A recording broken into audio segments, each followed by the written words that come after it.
Hello everyone. Hello my dear students. मैं आज समित पाल सिंह आज लेके आया हूँ एक और वीडियो जिसमें हम बात करने जा रहे हैं फिजिक्स के ऊपर।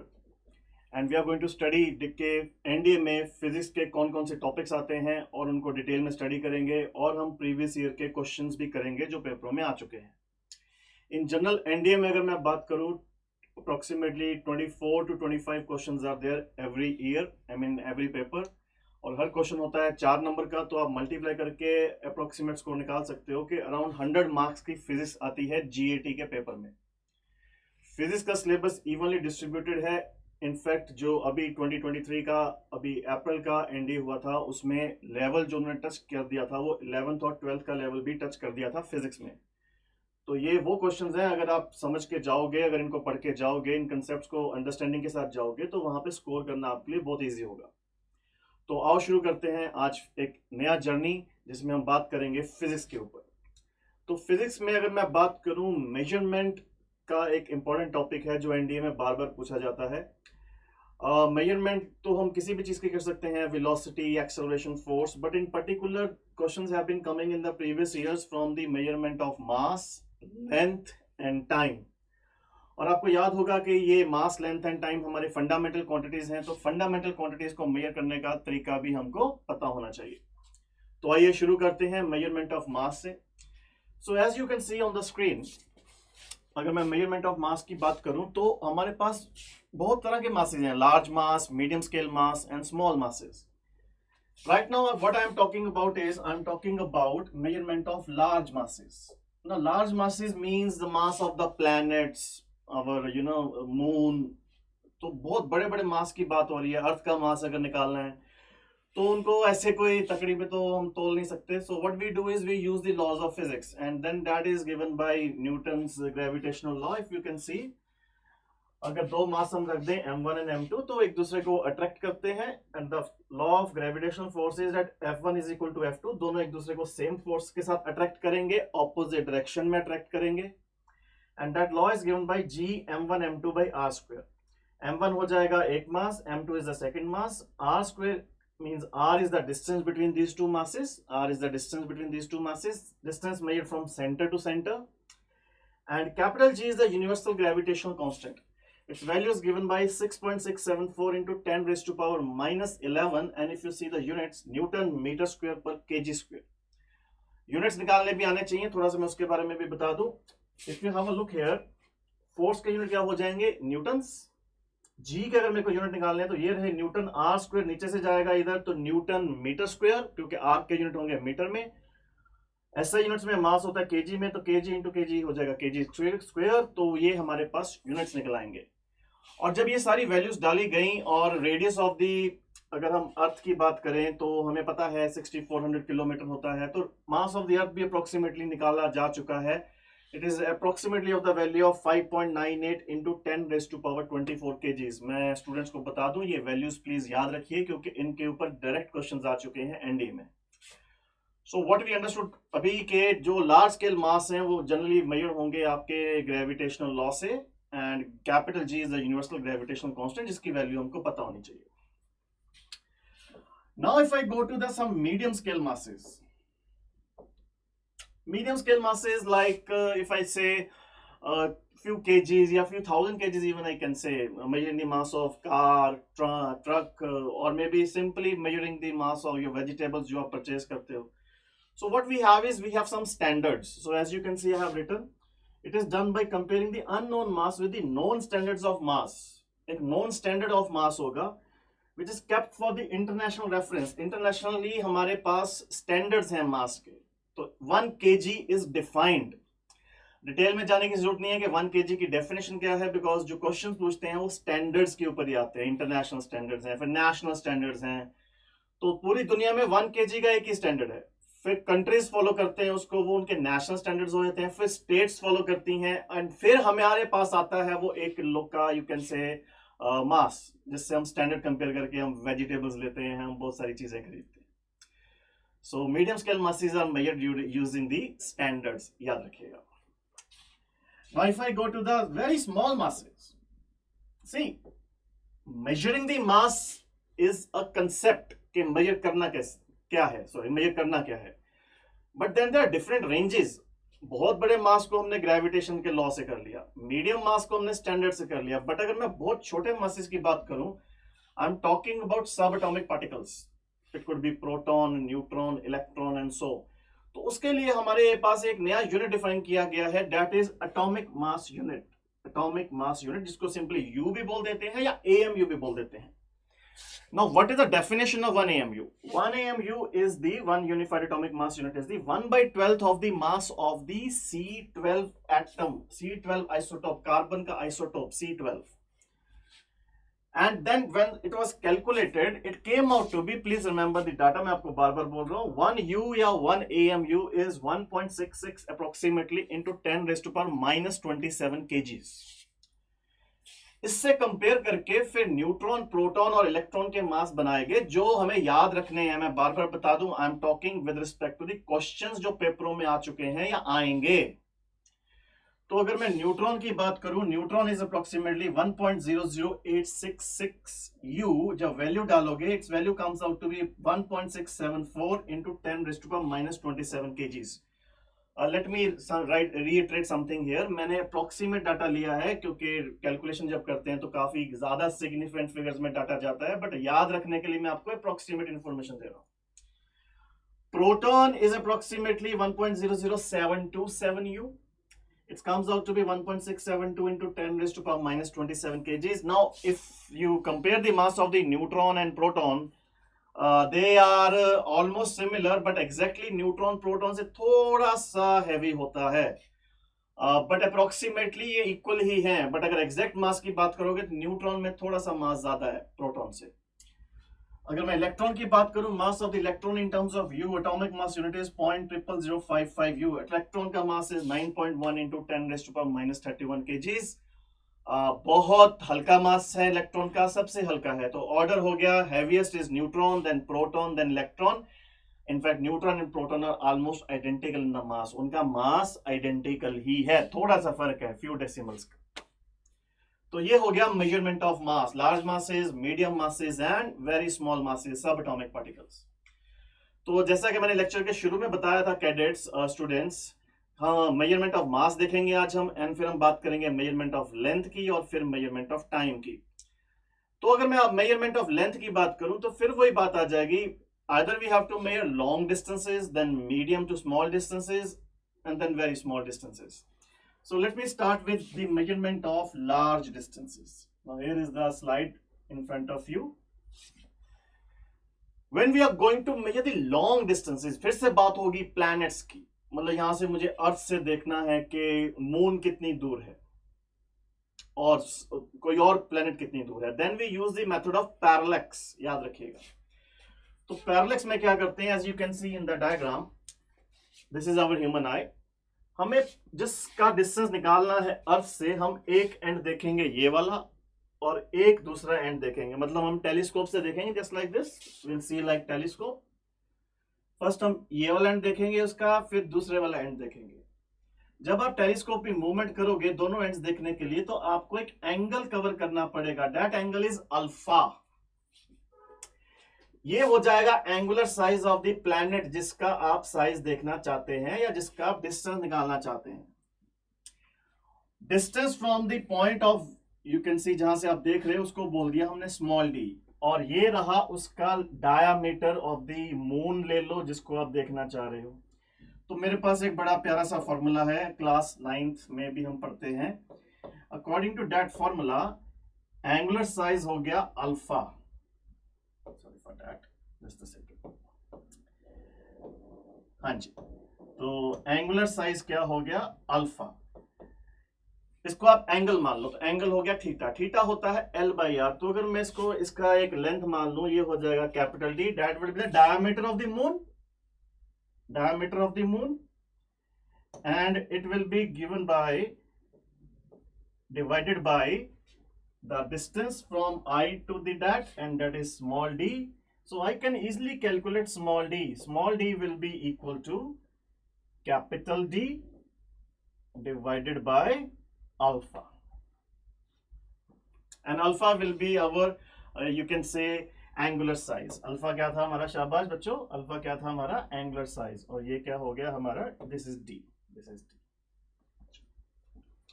तो ऐसे हम डिस्टेंस निकाल सकते हैं, हम डिस्टेंस ऑफ द प्लैनेट निकाल सकते हैं। So this is how we measure the large distances. अब लार्ज डिस्टेंसेस जब हमने मेजर कर लिए तो उनके यूनिट्स डिफाइन करने पड़ेंगे। मैं बार बार रिपीट कर रहा हूं, today I am talking about the questions about the syllabus from the point of view of NDA and regarding to physics जो पूछते हैं वो। तो लाइट ईयर के ऊपर बहुत बार क्वेश्चन आ चुका है कि डिफाइन करिए लाइट ईयर क्या होता है। लाइट ईयर बहुत बार बच्चे बोलते हैं कि ईयर का यूनिट है, no it is a distance, और it's a unit of distance, distance का यूनिट है। जैसे कि मैंने लिखा हुआ है, it is a distance travel by light in 1 year travelling at a speed of 3 × 10⁸ metre per second, और ये स्पीड लाइट की होती है वैक्यूम में।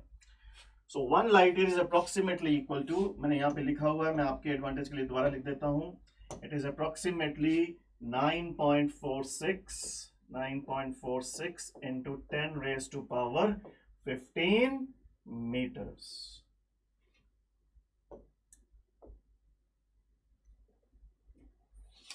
एक लाइट ईयर एक साल में इतना डिस्टेंस ट्रेवल करेगी, और वो 1 ईयर भी अर्थ के कोरिस्पॉन्डिंगली डिफाइंड है, जो हमारा 365 डेज का या +1/4 डेज का जो ईयर होता है।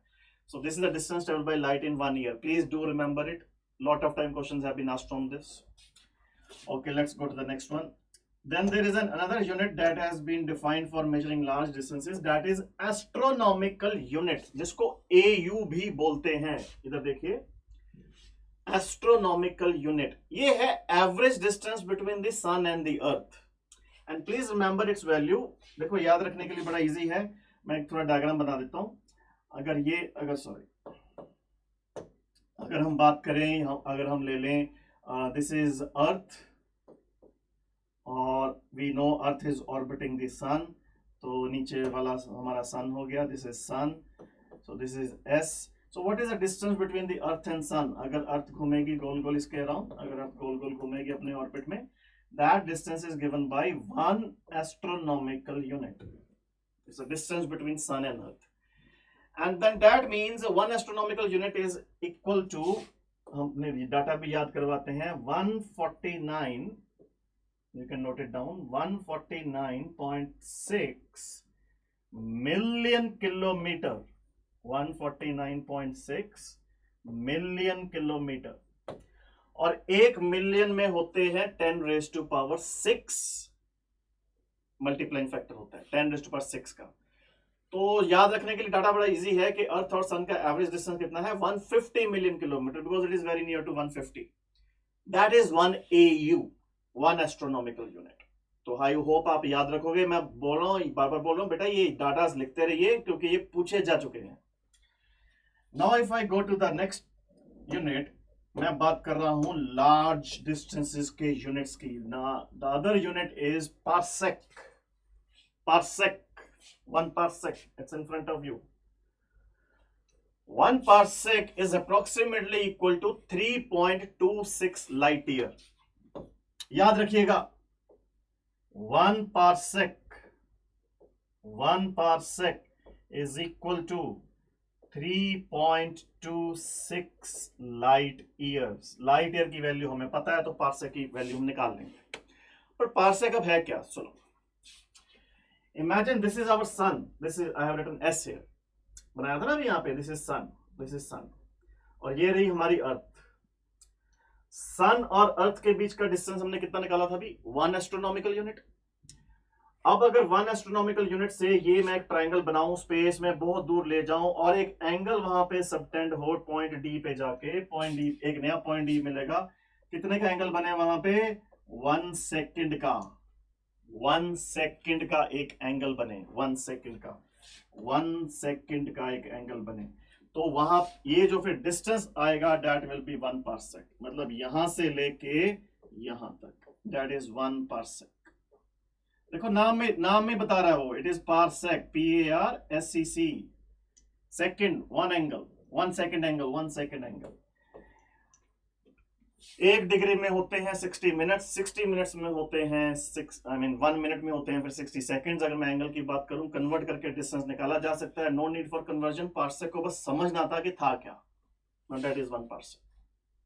वैल्यू याद रखिएगा 3.26 लाइट ईयर। और अगर पार्सेक ये आपको एक और अपनी वैल्यू चाहिए, it is in front of you 206265 AUs। in terms of that you can also remember like that। कितना है? approximately 206265 AUs। क्योंकि sometimes questions have been asked convert parsec into AU, convert AU into light year। तो हमें इन तीनों का रिश्ता पता लग गया आपस में। लाइट ईयर की वैल्यू हमको पता है 9.46 into 10⁻15 मीटर्स, याद हो गई होगी। Astronomical unit is 150 million kilometre approximately. Parsec है 3.26 लाइट ईयर। लाइट ईयर की वैल्यू डालोगे इसमें, एयू की फॉर्म में भी निकाल सकते हो। सो हम इजीली कन्वर्ट कर सकते हैं। आने वाले दिनों में मैं आपको जो प्रीवियस ईयर के क्वेश्चंस कराऊंगा, ये क्वेश्चंस आपको वहां पे दिखेंगे। Right now I am teaching, हम पढ़ रहे हैं कि क्या क्या आता है, क्या क्या सिलेबस है। आज हमने शुरुआत की है measurement of mass, length and time से।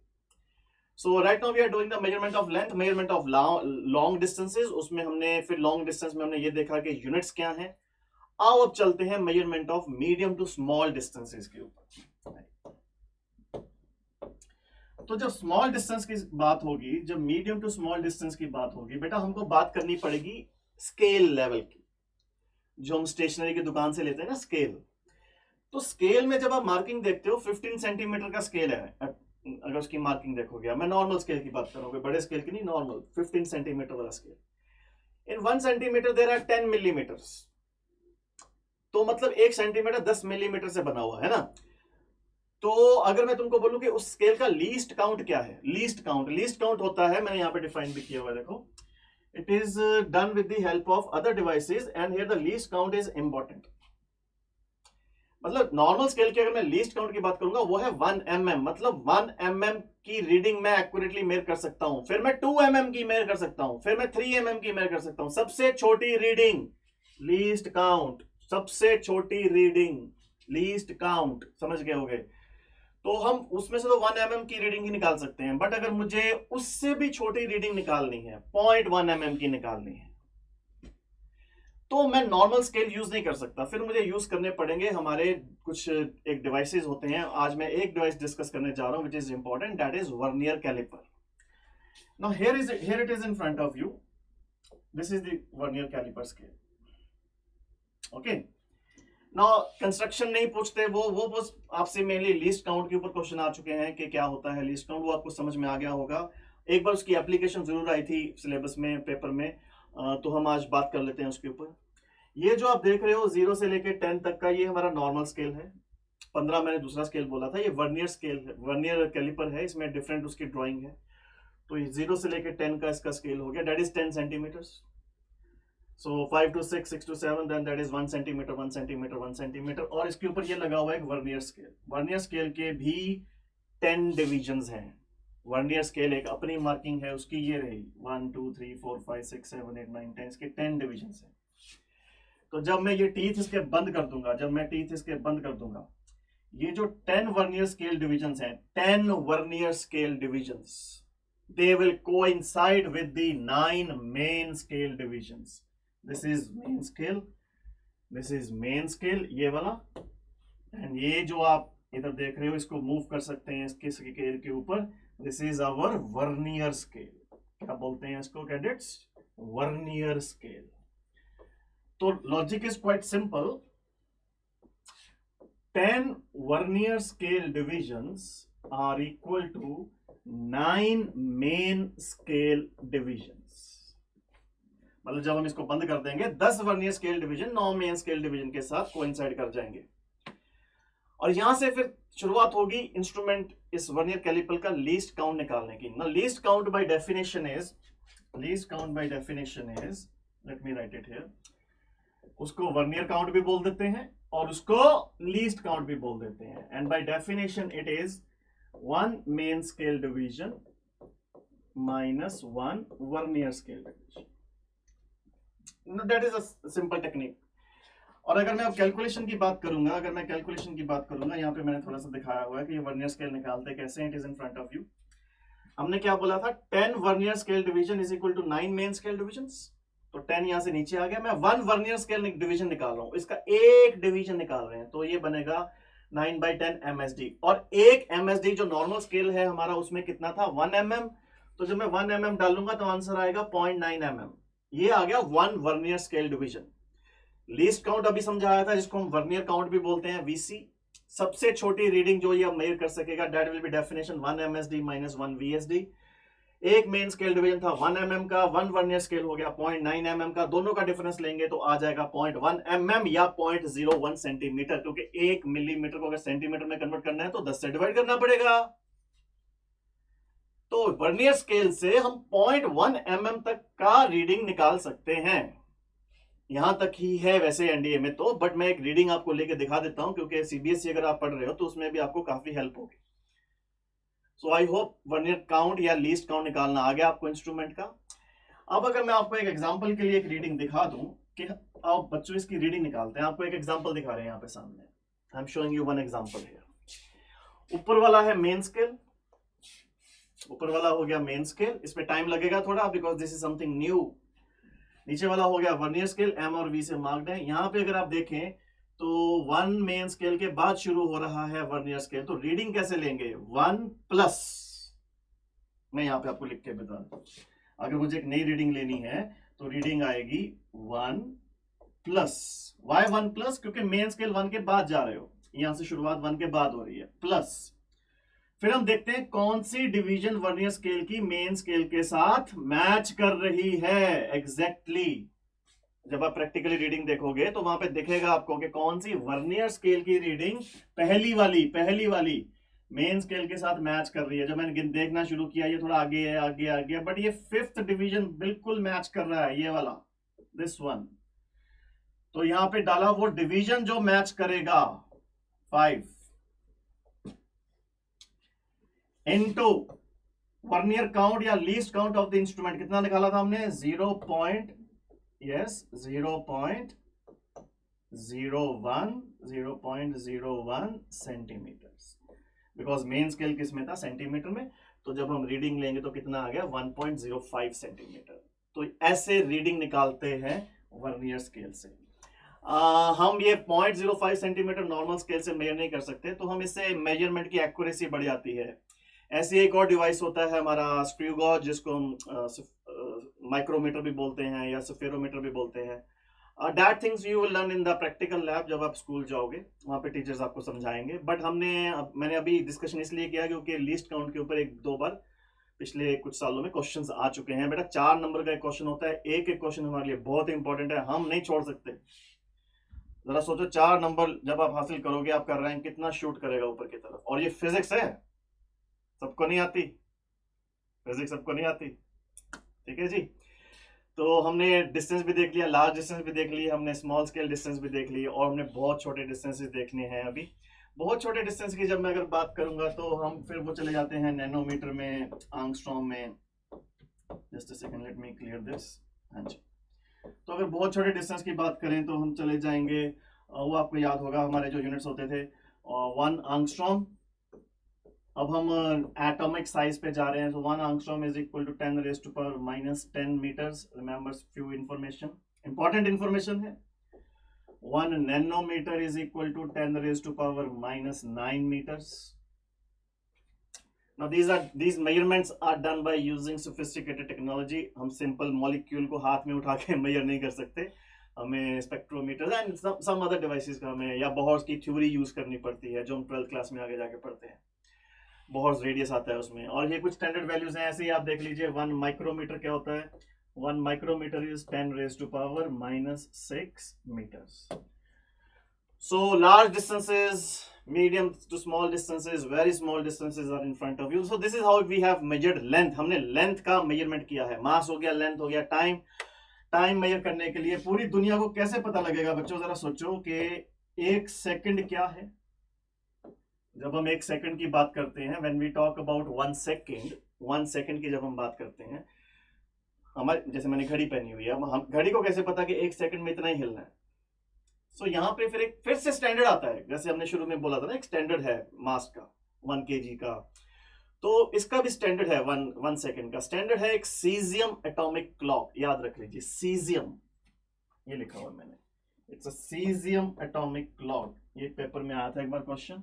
सीजियम इज द एलिमेंट, उसकी एक एटॉमिक क्लॉक है और उसकी एक्यूरेसी बहुत ज्यादा है 1 सेकंड को डिफाइन करने की। सीजियम क्रिस्टल को थोड़ा सुन लोगे तो बेटर रहेगा।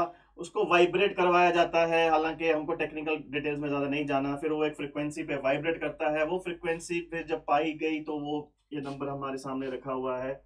It's a big number, no need to remember that, वो फॉर्मूले मैंने बता दिया है। बस इतना याद रखना है, सीजियम एटॉमिक क्लॉक यूज होती है टाइम स्टैंडर्ड के लिए, 1 सेकंड को डिफाइन करने के लिए। एक्यूरेसी उसकी बहुत ज्यादा है, +-1 इंटू 10⁻⁻13, मतलब बहुत बहुत डेसिमल्स तक जा सकता है 1 सेकंड को डिफाइन करने के लिए। 10⁻⁻13 तक, -13 तक 1 सेकंड को डिफाइन करने के लिए। इतने डेसिमल तक वो 1 सेकंड को डिफाइन एक्यूरेटली डिफाइन कर सकता है। तो ये था मेरा आज का लेक्चर। मैं आने वाले दिनों में और वीडियोस लेके आऊंगा आपके पास। आज हमने बात करी measurement of mass, length and time की, किस चीज को ध्यान में रखते हुए, एनडीए को, जिसमें फिजिक्स के ऊपर क्वेश्चंस पूछे जाते हैं। सो नेक्स्ट लेक्चर में मैं बात करूंगा, जब हम मेजर करते हैं तो वो डाटा लिखने कैसे है, सिग्निफिकेंट फिगर्स के बारे में बात करूंगा, वो भी सब इंपॉर्टेंट पार्ट है सिलेबस का। And then I will also talk about error calculations and then dimensions. तो ये मैंने पहला चैप्टर शुरू किया है फिजिक्स के पॉइंट ऑफ व्यू से। तो मैं बहुत जल्द मिलूंगा कैडेट्स एंड स्टूडेंट्स आपके साथ एक नए वीडियो के साथ। तब तक के लिए पढ़ते रहिए, जिंदगी में कुछ बन के दिखाइए। जय हिंद।